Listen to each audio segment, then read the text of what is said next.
Beth Peloquin's here, and she's come to actually several conferences. She doesn't have a child with 1P36, but she's a really good friend of Carrie Daggett, and Carrie couldn't be here this year, but Carrie is actually our secretary. She's on the board, and they've been friends for a really long time, since their 20s, so which was like 5 years ago, right?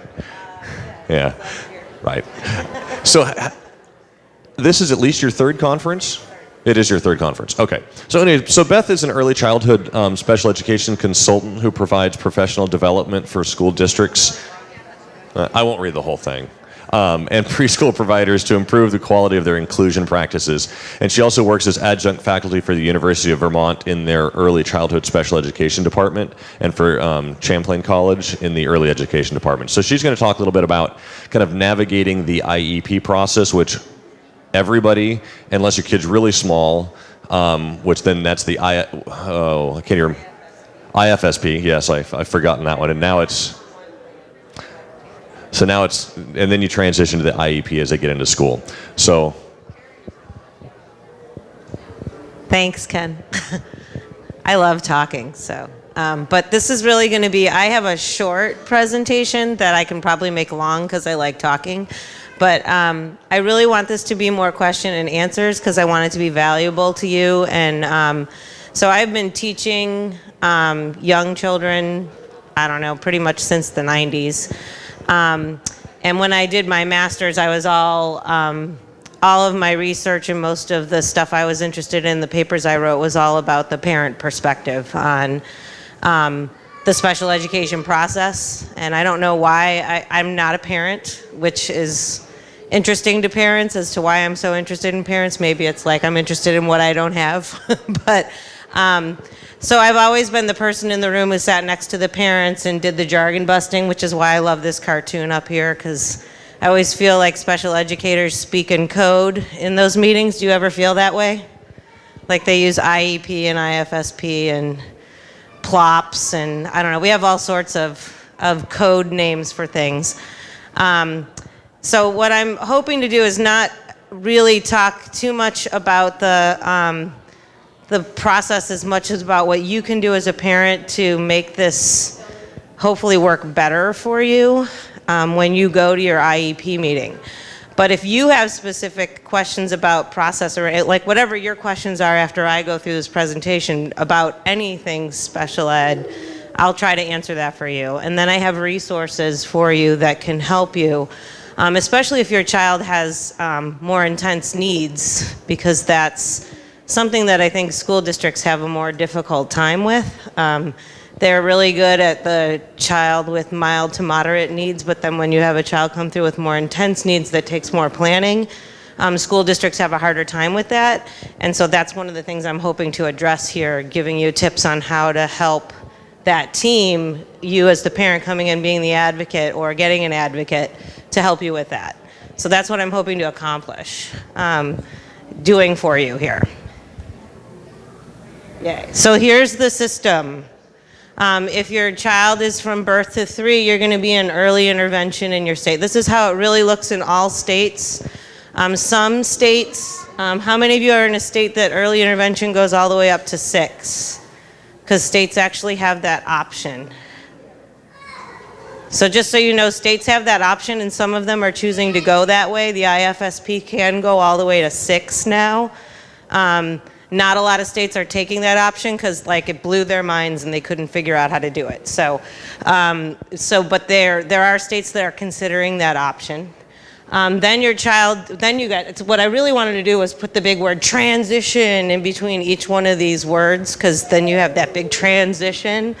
And we like to say, because I've run a lot of transition meetings when they turn 3 and come into, I did preschool, so when they come into preschool, we would always say to parents, this is the first of many transitions, because there's lots of transitions. Then they go to preschool, then there's another big transition when they go to kindergarten. And then there's actually even kind of a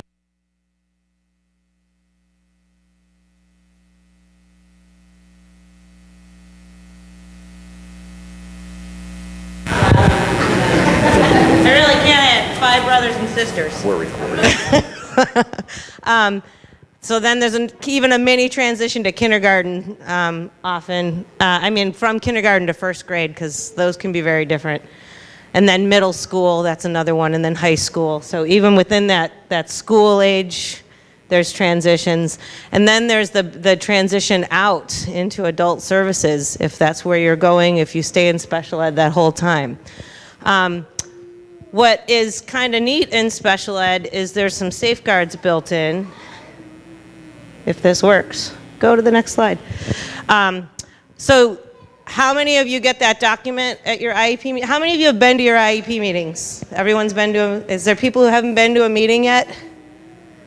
Okay, so you're going to get this document at the meeting called your Parental Rights and Procedures, and you're going to get that document a lot. How many have multiple copies of that?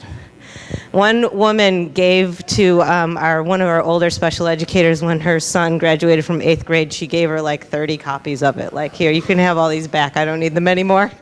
Because we used to be required to give them out at every meeting. Now we're only required to give them out annually, which is a little nicer. But that document is it's actually really important to you as parents. And I do recommend that you read through it. I know that it's dry. The Vermont one, which I do have a link to on this PowerPoint, is a little more parent-friendly. They've tried to make it in parent-friendly language.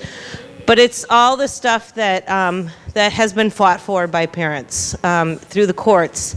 And the reason kids with disabilities are in school is because parents fought for it. Like, in 1970, kids would show up and schools would look at them and go, they don't belong here. Go home, you don't belong here. I mean, that's like, could you imagine going to school and someone telling you don't belong here? And parents were like, you're wrong. My child does belong in school. My child's 5 years old and I want them to go to school like every other kid, and they fought for it.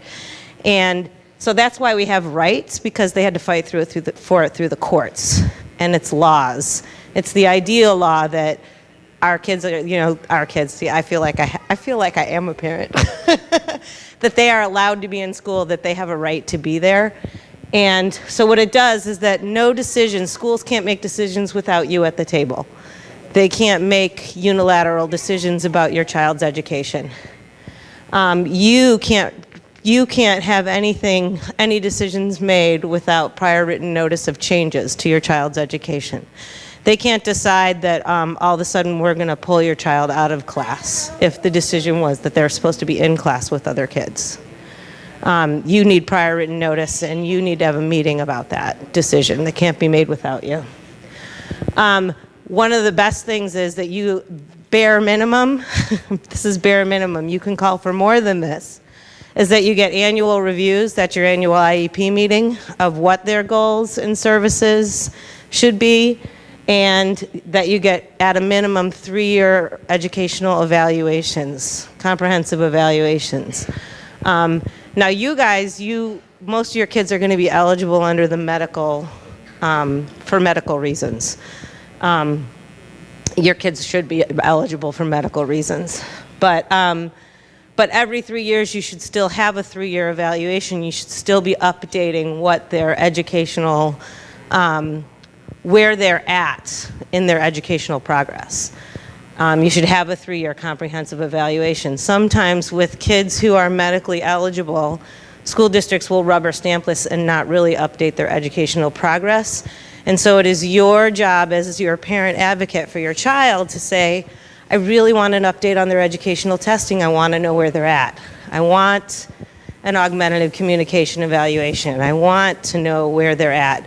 Rather than just rubber stamping and saying they're medically eligible, we're just going to keep their eligibility rolling.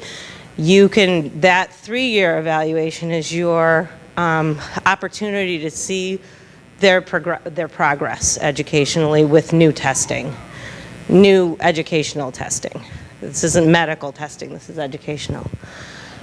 The other thing that a lot of parents don't always get, the school doesn't always tell you, I'm going to tell you what schools don't tell you, is your concerns and requests must be addressed at an IEP meeting. Put them in writing, though. If it's not in writing, school districts don't believe that it ever happened. Don't just say it on the phone, a phone call ahead of time. Make sure what your concerns are in writing for an IEP meeting.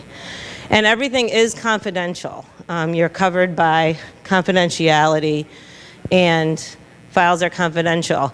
I have, FERPA, the FERPA law that covers all education, and special ed was confidential before schools were confidential.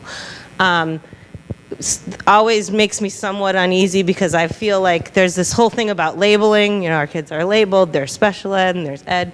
I don't like, I understand the reason for confidentiality, but I think it also keeps the stigma going, like you can't talk about it, so you're still whispering about your kids a little bit. So I have mixed feelings about the whole, like, you can't talk about things. So confidentiality means nobody can talk about your child without your permission to talk about your child. So if you give permission, they can share information. So there's always going to be a form in your file about who the school district can talk to about your child's education. Never go to your IEP meeting alone. Always bring somebody else with you, even if this is just a friend who knows your child. It doesn't have to be a professional advocate. And this is just because you're getting a lot of information. The school usually has a fair number of people on the team. Am I right? A lot of people on their side of the table. I've been to those meetings that have 8 people. And hopefully there's been work done up front with you before. Like, the meeting's not the first time you're getting information, but sometimes that is the case. Has anyone been to those meetings where that's the case? It's the one time you're meeting. So you want to make sure you have somebody there, even if they're just taking notes for you, and they're just a second set of ears hearing what you're hearing. 2 people's even better. And you are allowed to bring whoever you want to bring to an IEP meeting. So just don't go alone.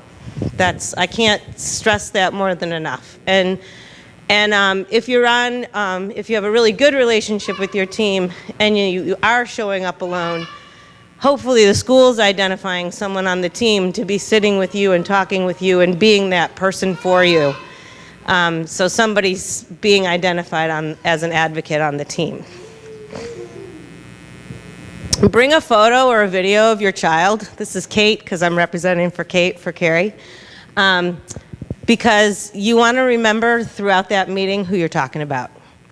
And it just, if the school doesn't do this, I do this for the kids we're talking about. I always, as the teacher, would bring a video of something the child had done, like really cool in the classroom, or something great they'd done recently, just so we could remember who we were talking about. But I know that's not true of every teacher. I just learned that as good practice. And so you as the parent, just like bring it. So this is who we're talking about. Let's not forget why we're in the room. So just tips. Your input. You don't have to do all of these things. These are just suggestions. I got it from a website that's cited at the bottom.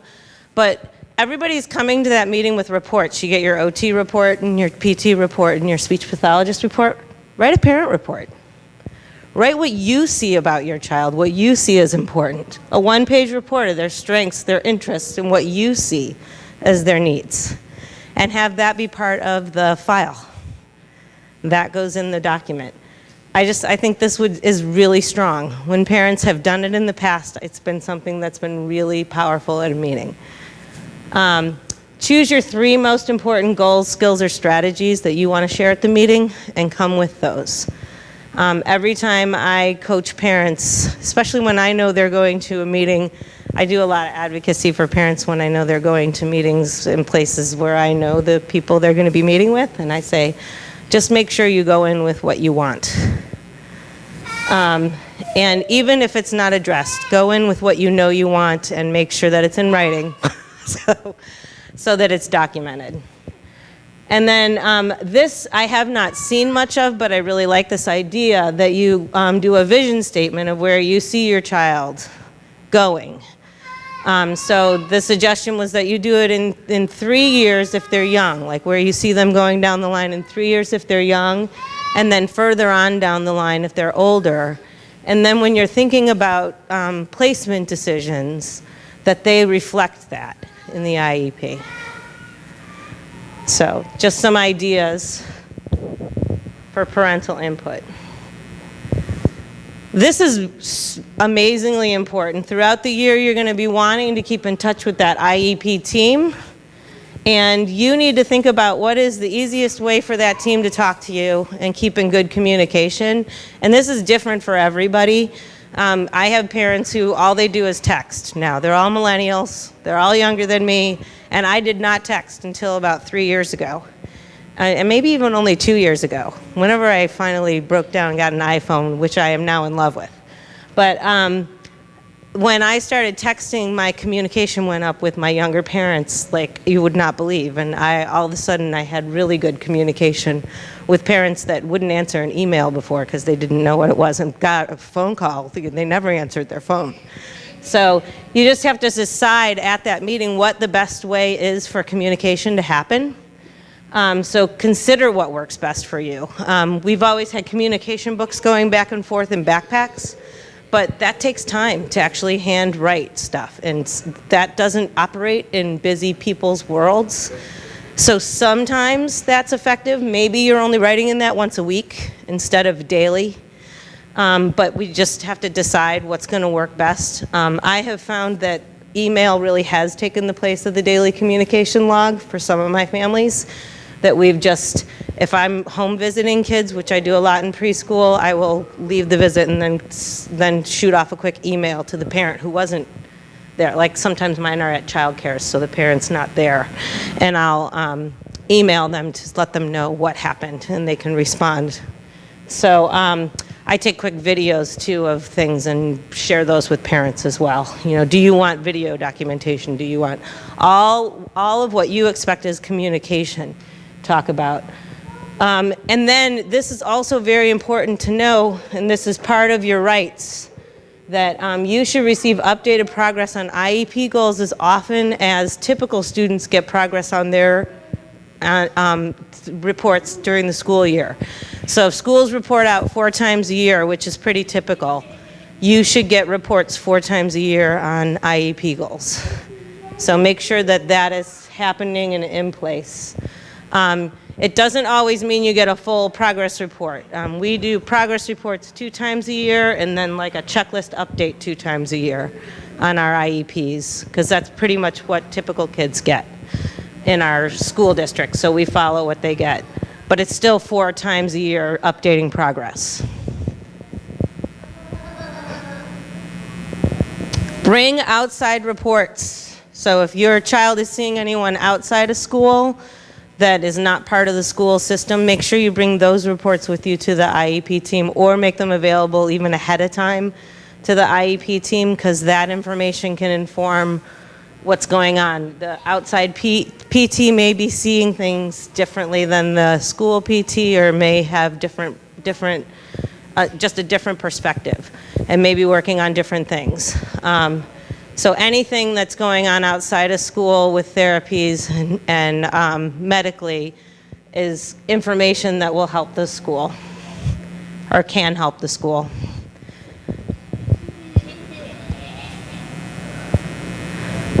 So you really want to build a collaborative relationship with that team. Hopefully the school's not the enemy. I mean, I don't know anyone that I've met professionally who goes into special ed because they hate kids, and they usually don't go into it because they love parents, though. They do it because they love kids.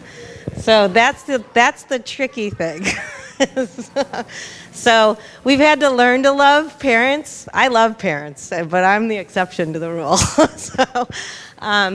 And so that's one of the things that that you need to know too, is that like our kid relationships are usually really good, but we have to work on our adult relationships in schools, and those can be tricky. So, you know, kill them with kindness, and really work on building those relationships. You got to build your relationship with your team first. If you come in guns a-blazing, that can be really off-putting. And your special educator can be the same way. I mean, if they come in saying, oh, I'm going to do this for your kid, and you're just like, whoa, lady, what's up with you, you know? So it goes both ways. But just the one thing you have to do with it, especially with a new team, is work on building those relationships and then figuring out who on that team really is your advocate and working with that person to figure out how the school works, how it really works. When you can identify your advocates, you can get a lot more done. I was usually, I was in a good school district, the first place I worked in Vermont, and actually both districts I worked in were really, really good. The early educators are good advocates usually, because we're there to change the world, pretty much. And then value yourself as a full member of the team, not the T. I was typing with one hand. So, this is something that parents, sometimes you're coming in and, you know, the school's the school and they kind of know everything, and don't let them always tell you. It was somebody in this room who said, was it you, Julie? Did Julie Freeman, were you the one who said don't let them tell you how to write the book on your child?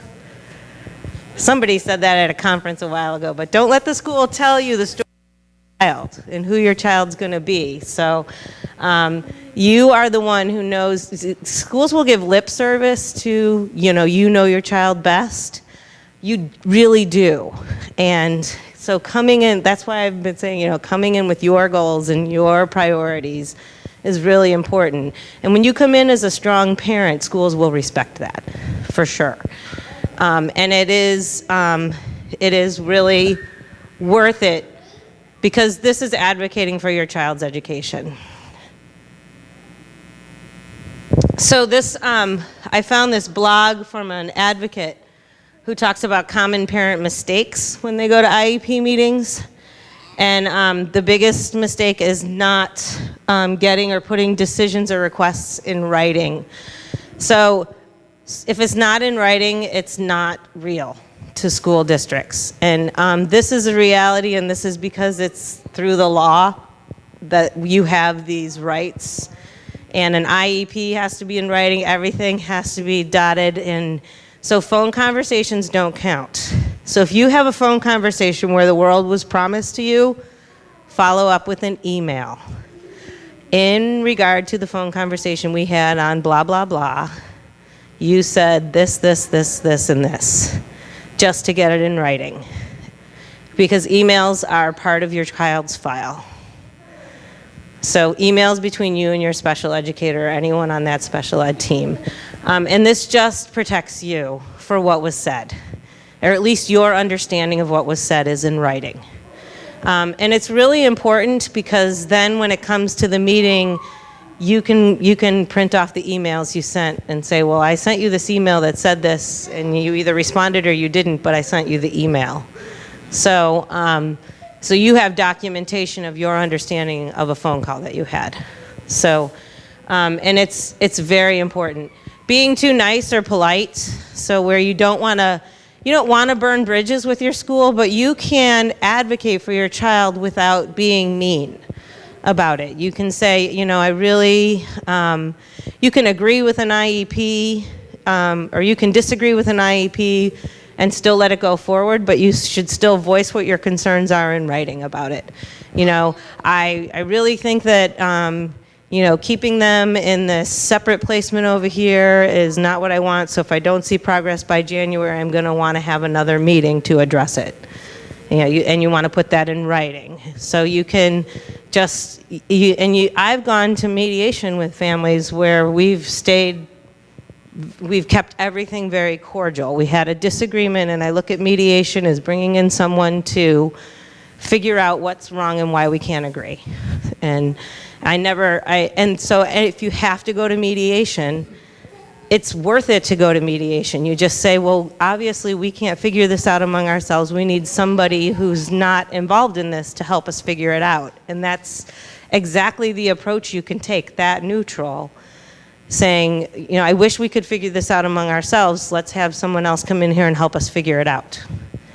And I know you're working with people you care about and that you have relationships with, and if you can keep it that way, you can probably preserve the relationship, as long as you say, this isn't about you and me. I remember I had a teacher who, a parent, sorry, I'm not a parent, a parent who was really upset with me about a decision we were proposing.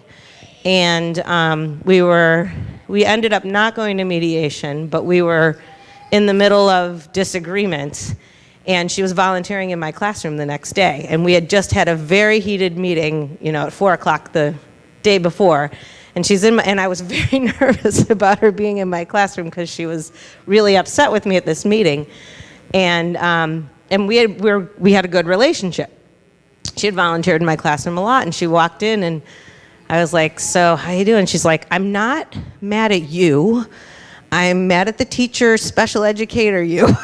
Like she was separating the person at the meeting who was, and the teacher in the classroom who she loved being with her kid. I'm like, okay, good. I'm like, let's have a good day. So it was really impressive to me that she could keep those two things separate. And we did end up coming to consensus on that decision. We actually both got a little bit of what we wanted for her child. So. But anyway, so really work on preserving those relationships. And also know that a lot of times special educators are getting administrative pressure. So they're often between a rock and a hard place when they're trying to offer things. But the more you get in writing and the more you bring in mediators and the more you push for what you really think is important for your child, the more things move in schools as well. And schools have a long way to go to get things right. So, and they only get better by parents saying what's happening now is not right. So, there are a lot of things great going in schools. So I don't want to be complaining about schools either, but so, you could be getting, if you have things going great, that's great. Blindly requesting more services. Sometimes parents just think more is better, more is better, more is better. That's not always true. It's what you really want on your IEP is the services that make sense for the goals that you have set for your child. So sometimes you just feel like, I had a parent say to me once, so he's getting speech 2 times a week for 20 minutes, and wouldn't it be better, doesn't it make, because he was an engineer, wouldn't it be better if he just got speech every day for an hour? And I'm like, well, let me understand why you're proposing that. Well, if 20 minutes 2 times a week is helpful, wouldn't an hour every day 5 times a week be better? And I said, well, you actually need time to practice what you're doing in therapy. Therapy is therapy, and then you practice what you're doing in therapy in the classroom with other kids. And speech therapy is different than generalizing your skills that you're learning in therapy, and so it's not necessarily better, because then you're away from the classroom for 5 hours a week and not practicing what you're learning in therapy. And he's like, oh. I said, and the therapist tells me what they're working on as a teacher, and I carry that over into the generalized setting. And he's like, oh, is that how it works? I go, yeah, so they're not only working on speech and speech therapy time, because we work as a team. It took me a while to kind of have him understand that just because that was the speech therapist time, it wasn't the only time that your child was talking in school and working on speech goals. So we had this team approach. And so it doesn't always mean, more isn't always better. So you have to ask those questions at your IEP meeting for how goals are being addressed. And then, let me go to the next one. I really can talk a lot, can't I? Then accepting that IEP with little or no parent input. She calls this the Jiffy Lube approach, where you walk to an IEP meeting and they hand you a pretty much written IEP where it's the first time you've seen it, and they have everything written down on it, and they say, how do you like this? And you get to read it for the first time, and you're like, well, I guess this is okay. Do you have any questions? And you're like, I do have a lot of questions, but this is the first time I'm reading it, so I'm not sure what all my questions are. And then you sign off on it, and you really didn't get to think about it, and your meeting was only about 35 minutes, and you kind of can't figure out what happened. You don't really get to read it till you get home, and then you have a lot of questions. And so that's the Jiffy Lube approach. Guilty of that early in my career, for sure. And then comparing your child's IEP to other children's IEPs. So there's a reason for the I in IEP. It's the individualized education plan. What one child gets really can't be compared to what another child gets. They really do have different needs. And so it's important to keep that in mind. You really need to focus on what your child needs and what they need to progress towards the agreed upon goals that you've set for the year. And then not remaining child focused in an IEP meeting. So sometimes we get into the adult stuff going on, like when you're really angry at a certain adult in the room for how they've wronged you or how they've annoyed you. And forgetting that you're talking about the child, which is another reason to bring their picture and share videos and remind everybody why you're actually there, that you're really got to be focused on the child. Any questions?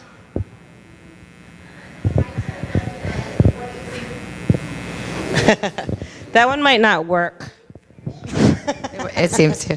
I just had a question on you were just talking about the different goals, and there's the individual time that they spend like in speech versus when they say we're gonna bring like 4 kids together and all do speech together. The kind of the pros and cons of doing that, because sometimes I worry about all the IEP time that he gets. How do I know he's really getting all that time, and how much of it's individual, how much of it's with peers, and is that why he's not maybe making a goal, or is that why he is meeting a goal? It's just, I feel kind of like I can go into this IEP, everybody agrees, we do it, I fight, we communicate and we balance Trust. it out. I trust, yes, but then you leave and you don't really know where it all goes. Agreed. And I'm supposed to do a time study as a special educator that says where I'm spending my time, so I'm actually supposed to document that, how I'm spending my time, and we have to fill out if your child gets Medicaid. This is Vermont specific. I don't actually know how all the states do this, but if we get Medicaid money for your child, we actually have to fill out how we spend our time with each child as well, so that gets documented. So there are entities watching us and how we're spending our time with kids. But as opposed to individual versus small group, full disclosure, I am an inclusion advocate, but I also work with very young children where inclusion is easier. So I would prefer small group to individual services for most things, not all. And when you have to have one-on-one services with children, I prefer those to be as small increments of time as possible, and that they don't impact on their time with other kids. So either that they happen outside school time, or outside time that they normally be with their typical peers. So I have that luxury in preschool, because in Vermont preschool is it's part-time, so we have more time in the school week than they'd be with their typical peers. So we can plan therapy time that needs to be one-on-one outside of that. But what I like about small group activities, when it's small group, I would hope it's not all kids with needs, though, that there are some peers within that group, because research shows that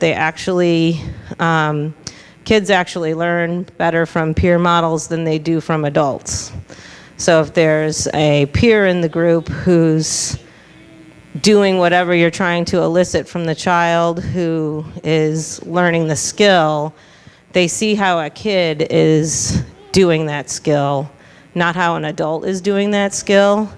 And so my theory around that is they're like, oh, well, if he can do it, I can do it. Whereas if an adult is the only one modeling the skill, they're like, well, of course you can do it. You're an adult. And I don't know if I can do that or not. So they're more motivated by learning when there's peers who are able to do skills around them, is the thought behind that. But research does show that kids acquire skills better when there's peers around them demonstrating skills. So it's very research-based, I do know that. Any other questions before we move on? I'm almost done with the lovely PowerPoint. So I do want to show you this tool. It's actually by one of my colleagues at the University of Vermont. He's also the one who does the fun cartoons I have up here, called The Coach, which is choosing outcomes and accommodations for children. And I have used this tool with families of kids with more intensive needs. This is available for purchase. If your schools don't already own it, some of your schools might own this tool. And it takes you through, it's designed for your team to go through with you before you get to an IEP meeting. And it takes you through all of your possible concerns about your child and helps you prioritize what you want on an IEP. It's a phenomenal tool. And I'll leave it up here for you to look through so you can see what it's like. I'm borrowing it from my colleague, so be gentle with it. It was nice of him to loan it to me. But Michael Giangreco, it's gone through several revisions. He's been working on, he's done that in several editions since the late 90s. He's done a lot of work on how to include kids, all kids.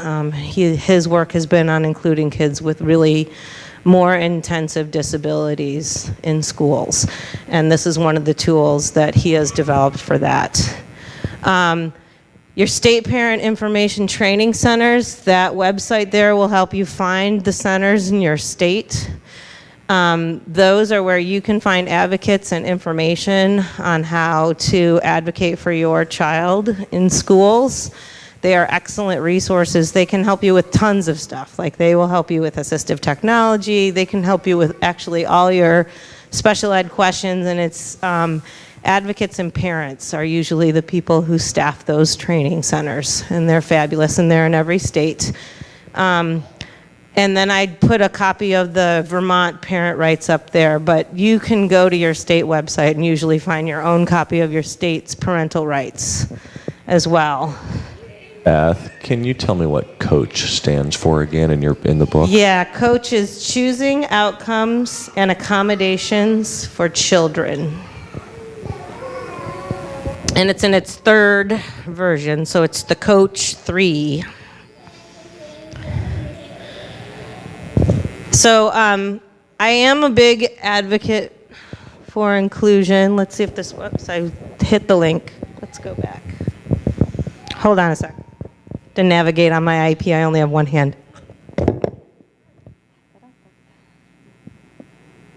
On my iPad. I did it again.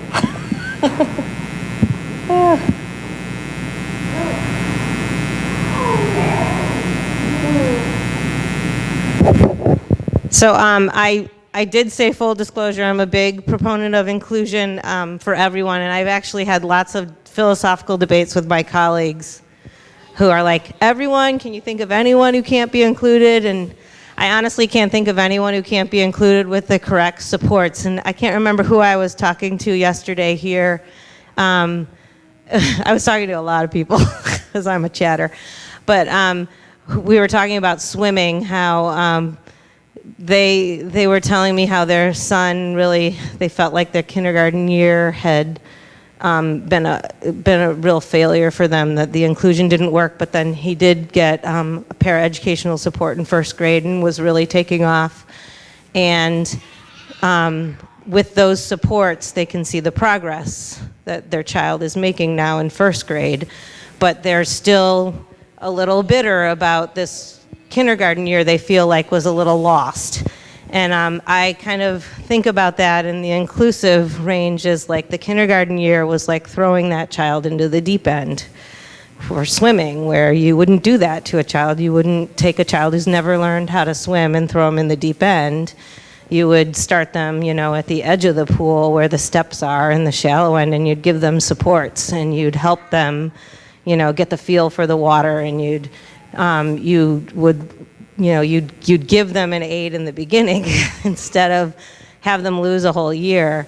And so now that child is getting those supports and they might actually be able to fade those supports, and that child might actually maybe by third or fourth grade not need an aid anymore and be off in the deep end swimming and not need as many supports.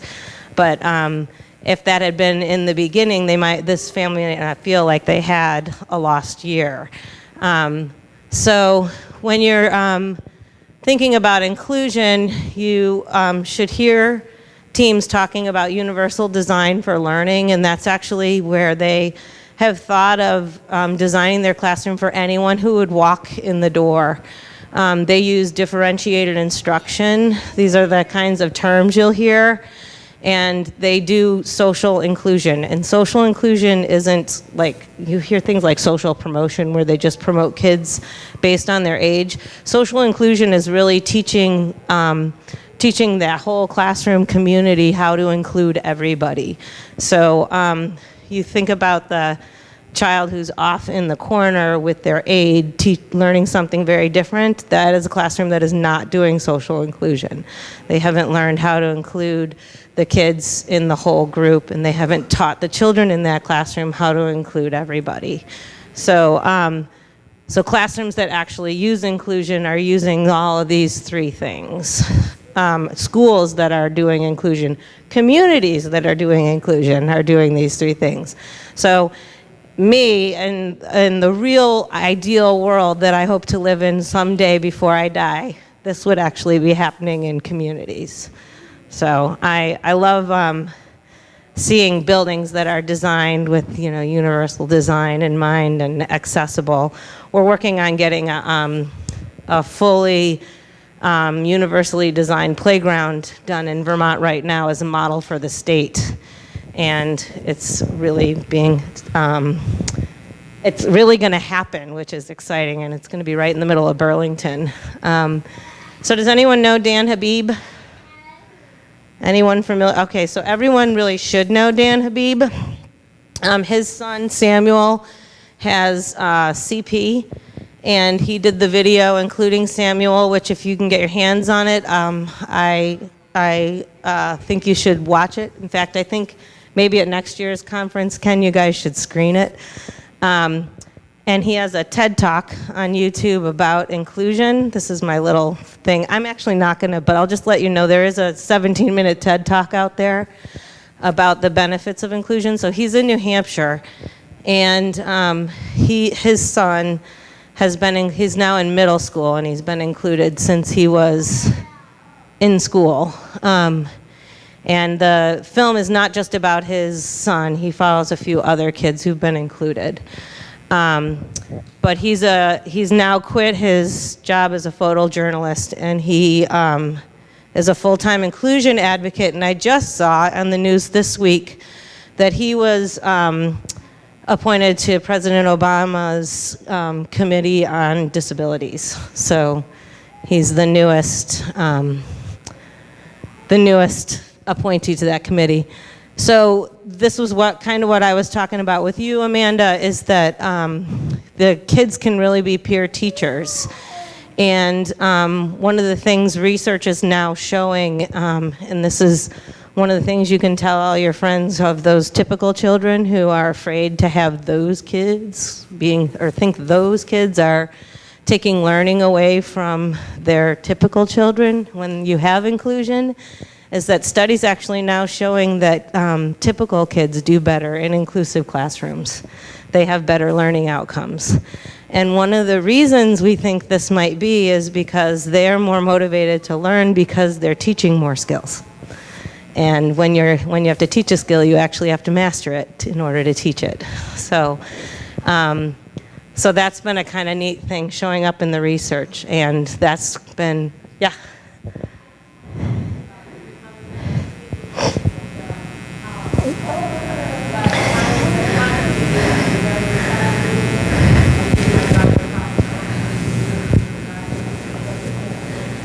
Uh-huh.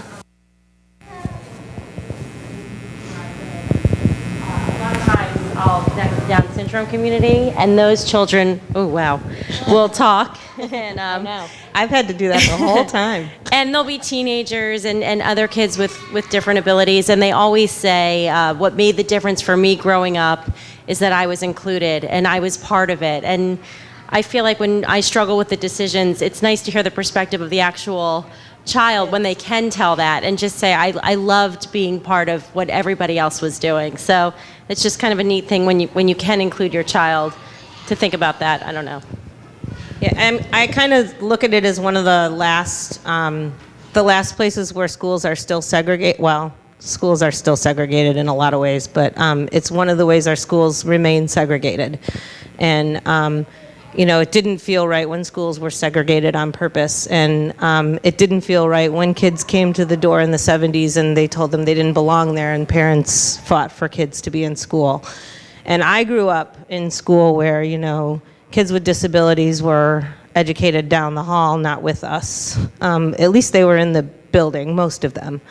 But we never, they were still the other. Like, we didn't interact with them at all as typical learning kid, neurotypicals, which I don't know, I just don't like labels. Julie? I would love to know your true definition of inclusion, because I think that I am kind of having to be a pioneer in my children's school for inclusion for Lily. I've been pushing it. She has behaviors right now, and last year, she only went to public school 3 days a week, Monday, Wednesday, Friday, and it was all day. And she's in the special needs class, but I pushed for her to be in with kindergarten. And they had her in for some time of the day, but they kept having to take her out. And they're very worried about her IEP goals and not meeting the IEP goals, which I told them I could care less about her IEP goals. I really wanted her included in the class. So this year, she's supposed to be in that same school for 5 days a week, and I've pushed to keep her in kindergarten again, and they've pushed to only have her there for 2 hours a day starting out. So what we did was, we'll meet in a quarter, we'll find out how she's doing, and we're going to increase that over the year. But I really want to understand what you mean by inclusion to see if what I'm pushing for is correct, and for her and for all the other kids. So what is their reasoning for not? Do you want me to yell? I can yell. What is their reason for not having her in a typical classroom? Behaviors? I don't think we're really doing true inclusion. I think we're having amongst the kids. Are they doing any, because what I would more than likely, I know Lily, so I know who she is. I would train the kids on what her behaviors mean in that classroom and how to respond to her. And the teachers feel like she is interrupting them in their learning. So what happens is Lily knows when she's doing something she doesn't like to do, she behaves improperly. Yeah. Take her out of the classroom, she gets her way. And so they're reinforcing her behaviors. Right. They need to do a functional behavior assessment on her and not reinforce her behaviors. All they're doing is. There's a lot of things that. So I would ask. I need to talk to you probably separately. Yeah, what I would do when children have behaviors that are getting reinforced like that, which is what happens probably with a lot of your children, that they have behaviors that are working for them. Because if I don't want to be in school right now and I don't want to do this right now because I don't like it, and so if I do this behavior, I get out of the room and I don't have to do this thing that's hard for me. School's hard. Like, I loved third grade math. It was easy, and I hated when I had to go to fourth grade math. It was harder. So I guess what I'm trying to understand is she needs a functional behavior assessment is what she needs. And kindergarten's very academic, so it's going to be boring for Lily. Right. So I want to understand for you, for these kids, what is a good example of true inclusion?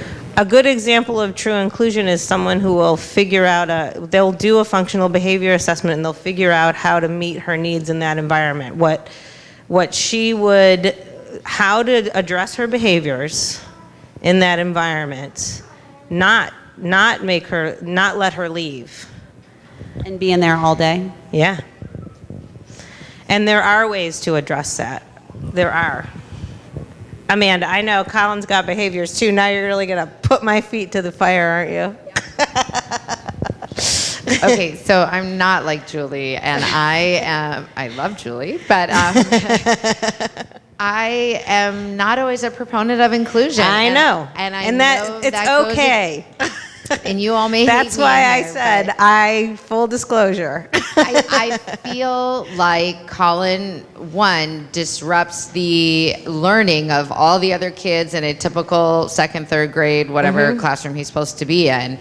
I also think that he's in a classroom with typical kids of 30 some odd kids that have a wide variety of germs and his immune system stinks. Right. So why expose him to all that? Right. And I think that when his needs are so specific that he needs to learn letters, what's the point of him sitting in a classroom learning paragraph structures, nouns and pronouns and all that, when he's still trying to recognize letters? How is he actually benefiting? I'm glad the other kids can be good advocates for special needs kids and can, learn to be better people for that, and I'm all for that. Yeah. But I need my son to learn very specific things that only other challenged kids are learning in his very specific special ed classroom. And I feel like he grows a lot from being in a classroom with slightly higher functioning, multi-challenged children, if that makes sense. It does make sense. So And what do you think about that? Am I just totally screwy, or? No, you're not. And I'm not saying that you're wrong even. I still think that you could try inclusion for part of the day with him. I don't know if he's doing it for any part of the day. Mainly because it's important to be socially included. But he's socializing with other special peers. Right, but he's not with any typical peers. And in the real world, you're going to have to socialize with typical people. And that is an experience that all children need. That's from my point of view. It doesn't have to be just for part of the day he needs that experience. That's an opinion of mine that you can take or leave. I'm not pushing that on anybody. I'm just saying that as an experience, because when he leaves school, that's the world he's going into. And if his only experience in school has been with special educators like me who are incredibly patient and understanding, and atypical learners, he's moving into a world that's very different.